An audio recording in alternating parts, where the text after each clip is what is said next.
I have certainly had my share of long-distance love affairs. The millennials were raised in a cocoon, their anxious parents afraid to let them go out in the park to play. So should we be surprised that they learned to leverage technology to build community, tweeting and texting and friending while their elders were still dialing long-distance? The long-distance ones are the most common goals I have scored. When I was a kid trying to communicate with family in the Soviet Union, it was very difficult. You had to go through the long-distance phone companies like MCI, which were difficult to navigate and expensive to make calls through. I swam at school a lot, long-distance swimming in pools, and diving. Then when we moved to Hastings when I was 13, I used to swim in the sea all the time. I loved it out of season and when it was rough. The genus Drosophila is one of the great success stories. There's hundreds of species within the genus. They're on every continent except Antarctica, they're in tropical rainforests, they're in deserts, they've evolved many exotic mating behaviors, and they're capable of incredibly long-distance flights. I was in a long-distance relationship. There's a lot of heartache in distance, and in proximity, those ideas you have when you're next to someone who you haven't seen in a month. I personally prefer long-distance walking, but we are talking about pre-tournament preparation. During a tournament I make do with walking, mainly to concentrate before a game. It's not a sprinter's approach. It's more like a long-distance thing. You can stick around a lot longer if you kind of slow play it. There's random people calling my phone. Your mother gave me your number. My mother has tried to set me up so many times long distance. Long-distance train conversations are unlike the perfunctory exchanges one normally associates with strangers, or the truncated, cut-to-the-chase kind that sometimes take place between seatmates on a plane.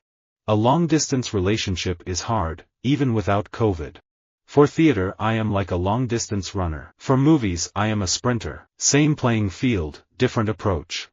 Most people are flying to Heathrow because it's a hub, so they can fly on to other places, often long-distance flights. If they can't go on those long-distance flights from Heathrow, they will go to Paris, they will go to Amsterdam, they will go to Frankfurt, because those are viable alternatives. I like the storytelling and reading the letters, the long-distance dedications. After having polio, my right leg was weaker, so I wasn't great at football, but I swam lots and even did long-distance running. Making a movie is like sprinting. Nightclub work is a long-distance event. You have to pace yourself and sustain it for a long period. As a writer, I spend a lot of time alone, and I like it. I'm also a long-distance runner, and I love long, solo road trips. I can drive literally all night, drinking coffee, and not even listening to the radio, just strangely content sifting through the random thoughts in my own head. Ever since studying in Russia as a college student, I had been in a long-distance, one-sided love affair with Chechnya's remarkable history, culture and rugged natural beauty. When I was a kid, phone calls were a premium commodity. Only the very coolest kids had a phone line of their own, and long-distance phone calls were made after 11, when the rates went down. Unless you were flamboyant with your spending. Then phone calls became as cheap as dirt and as constant as rain, and I was on the phone all the time. Where I grew up, we had the 3 TV networks, maybe 2 radio stations, no cable TV. We still had a long-distance party line in our neighborhood, so you could listen to all your neighbors' phone calls. We had a very small public library, and the nearest bookstore was an hour away. Personal relationships become really hard when you're away from home and long distance. I've had a very unique path that's different from everybody else's. I was never a dater. I never went out that much. I've always had long-distance relationships, and everything has come very fast in my life. I haven't waited for much. Once we get into the groove, we're kind of like long-distance runners. That adrenaline kicks in for me and I just keep running, and I don't stop. I am one of those people who are out of touch with their emotions. I tend to treat my emotions like unpleasant relatives. A long-distance call once or twice or year is more than enough. If I got in touch with them, they might come to stay.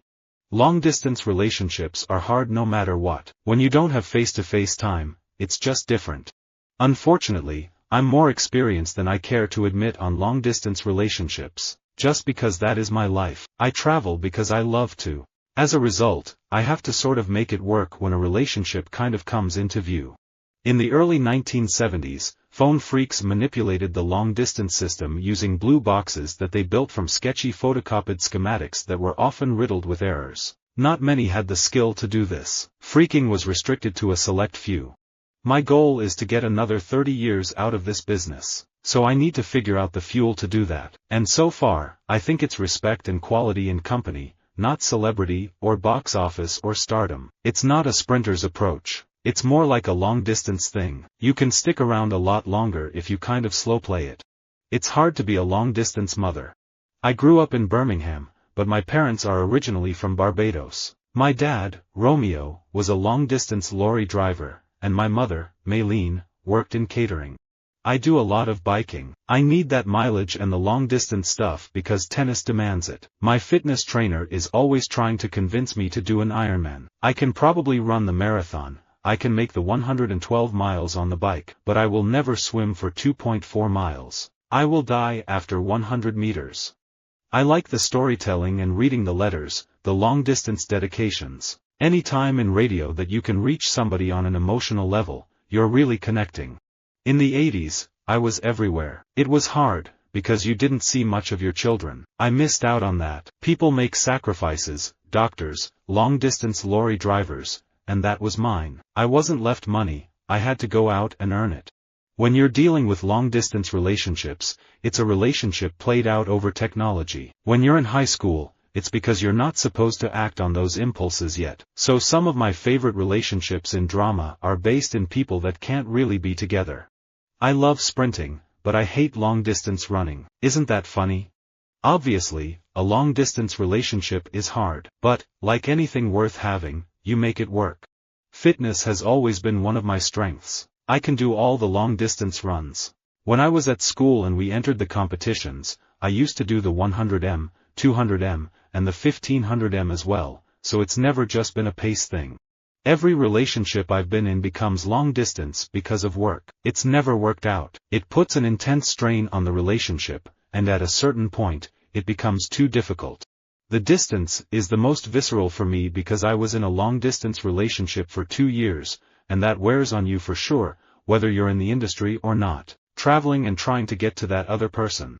My second marriage was to a girl I met in Manchester, kept a long-distance relationship going for 2 years, then we got married, disaster.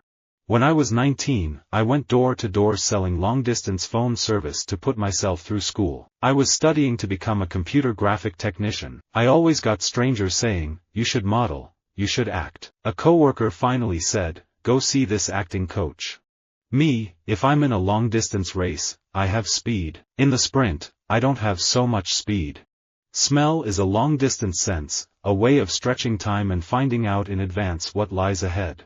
About once a year, I do these long-distance relays with some friends of mine, and it takes about 27 or 28 hours to complete it. In general, any form of exercise, if pursued continuously, will help train us in perseverance. Long-distance running is particularly good training in perseverance.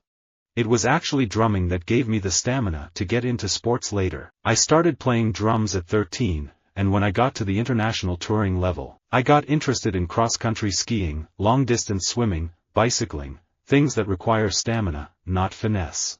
The universal utilization of water power and its long-distance transmission will supply every household with cheap power and will dispense with the necessity of burning fuel. The struggle for existence being lessened, there should be development along ideal rather than material lines.